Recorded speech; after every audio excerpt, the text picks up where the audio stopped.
বড় বড় ডায়লগ মেরে ক্রিকেট খেলা হয় না।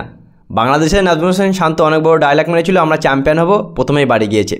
পাকিস্তান দলের অনেক বড় বড় খেলোয়াড় ডায়লগ মেরেছিল, আমরা ভারতকে হারিয়ে দেবো, ভারত যেন সেমিফাইনাল না উঠতে পারে, তার কারণ পাকিস্তানে যেন সেমিফাইনাল বা ফাইনালগুলো হতে পারে। সেই পাকিস্তানও একটাও ম্যাচ জিততে পারেনি, চ্যাম্পিয়ন ট্রফি থেকে আগেই বিদায় নিয়েছে। আর আজকে গোটা ক্রিকেট বিশ্বের মনে একটাই প্রশ্ন, যে ইংল্যান্ড ক্রিকেট টিমের হলোটা কি ভাই? না, তারা এবারের চ্যাম্পিয়ন ট্রফিতে এসেছিল হট ফেভারিট হিসেবে, তারা সেমিফাইনাল খেলবে, কিন্তু একটাও ম্যাচ তাদের কপালে জিত জুটলো না বন্ধুরা। আজকে এই চ্যাম্পিয়ন ট্রফির শেষ ম্যাচে সাউথ আফ্রিকার কাছেও বাজেভাবে হেরে গেল। প্রথমে ব্যাটিং করে 38.2 ওভারে তারা রান করে কত শুনবে? 179 রান। 179 রান করে জেতার স্বপ্ন ইংল্যান্ড ক্রিকেট দলের কিন্তু একেবারেই হাসির একটা জিনিস ছিল। তার কারণ এর আগে তারা 350 রান করে জিততে পারেনি, আফগানিস্তানের সাথে একটা জিত ম্যাচ বাজেভাবে হেরেছিল। আর আজকে দক্ষিণ আফ্রিকার কাছে হেরেও কিন্তু তারা বাড়ি চলে গেছে।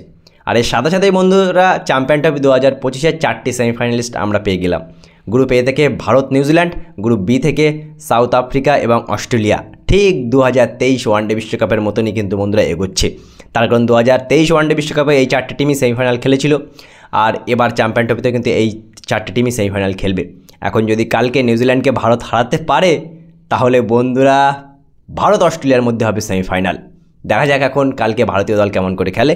কিন্তু আরও একবার বলবো যে সাউথ আফ্রিকান দল কিন্তু অনেক ভালো ক্রিকেট খেলেছে, এবার কিন্তু অনেক শক্তিশালী একটা দল। অস্ট্রেলিয়াও প্রথমে সবাই হালকাভাবে দেখলেও কিন্তু অস্ট্রেলিয়া খুবই ভালো ক্রিকেট খেলছে। হতাশ করেছে ইংল্যান্ড, তার কারণ ইংল্যান্ডের কাছ থেকে অনেক প্রত্যাশা ছিল ইংল্যান্ড ভালো কিছু করবে, কিন্তু ইংল্যান্ড তেমন কোনো কিছুই করতে পারলো না। আর বাজেভাবে শূন্য হাতেই তারা বাড়ি ফিরতে হলো, বাংলাদেশ পাকিস্তানের মতো। নিয়মিত ক্রিকেট আপডেট পাওয়ার জন্য বন্ধুরা চ্যানেলটা অবশ্যই সাবস্ক্রাইব করবে, ভিডিওটি ভালো লাগলে শেয়ার করবে, ভিডিওটি লাইক করবে।